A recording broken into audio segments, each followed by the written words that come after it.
The Zodiac Killer, a name that sends chills down the spine. This enigmatic figure terrorized California in the late 1960s and early 1970s. He taunted police with cryptic ciphers and chilling letters. Netflix's documentary delves into the case, revealing new insights from the Seawater siblings.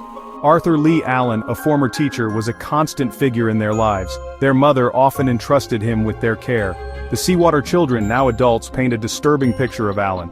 They claim Allen made unsettling remarks and took them to Zodiac murder sites. One trip to Tajiguas Point in 1963 stands out. Allen allegedly returned with blood on his hands. The next day, 2 teenagers' bodies were found nearby. These accounts raise questions about Allen's involvement in the Zodiac crimes. The Seawater stories suggest a pattern of manipulation and exposure to gruesome acts. Their chilling stories offer a glimpse into the mind of a suspected serial killer. Arthur Lee Allen was a man shrouded in suspicion, his life marked by eccentricities and disturbing behavior that fueled the belief that he was the Zodiac Killer. He possessed an unsettling fascination with codes and ciphers, a passion he shared with his students by teaching them how to decipher complex patterns. This unusual hobby took on a sinister tone when considering the Zodiac's penchant for communicating through cryptic messages. Allen's fascination with the macabre extended beyond ciphers.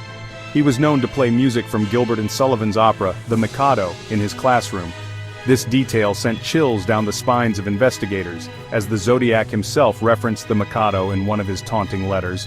The seemingly innocuous detail suddenly became a potential link between Allen and the elusive killer. Beyond his disturbing interests, Allen exhibited behavioral patterns that further fueled suspicion. His volatile temper and alleged history of violence towards women painted a picture of a man capable of extreme cruelty. The more investigators delved into Allen's life, the more his profile seemed to align with the suspected characteristics of the Zodiac, solidifying his position as a prime suspect.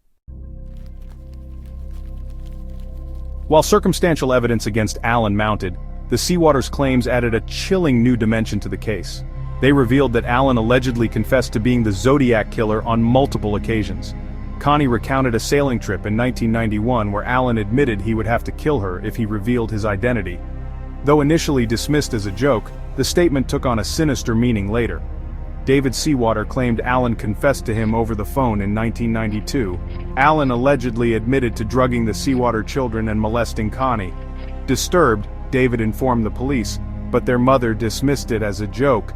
After their mother's death in 2017, they discovered letters between her and Allen. These letters discussed the Zodiac case, solidifying their belief Allen was the killer. Unfortunately, the letters were lost in a house fire, losing crucial evidence. The Zodiac Killer's reign of terror cast a long shadow over California. His confirmed victims, mostly young couples, were brutally attacked in secluded areas, leaving communities living in fear. David Faraday and Betty Lou Jensen were the first victims, shot at point-blank range in December 1968. Their deaths marked the beginning of a nightmare that would haunt the state for years to come.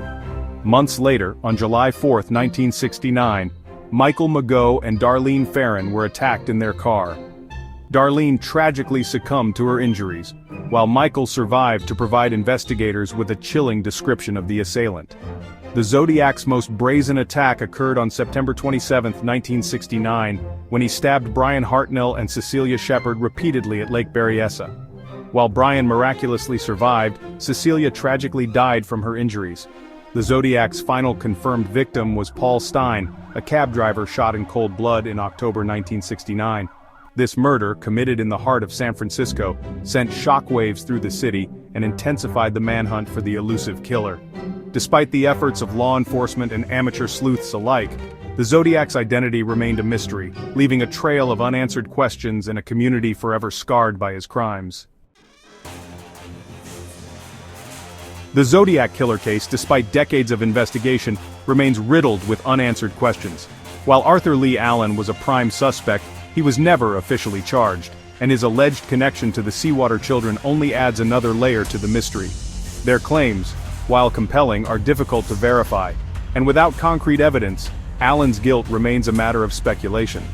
The Zodiac case is a haunting reminder of the darkness that can lurk beneath the surface of seemingly ordinary individuals.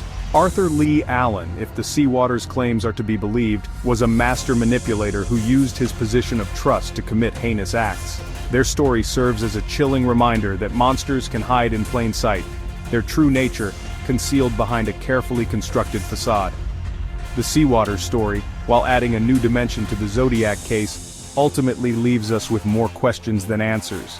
Did Arthur Lee Allen confess to them, or are their memories clouded by time and trauma? Were they unwitting pawns in a twisted game orchestrated by a cunning killer? The truth, much like the identity of the Zodiac Killer, remains elusive, leaving us to grapple with the unsettling possibilities and the enduring mystery of one of America's most infamous unsolved cases.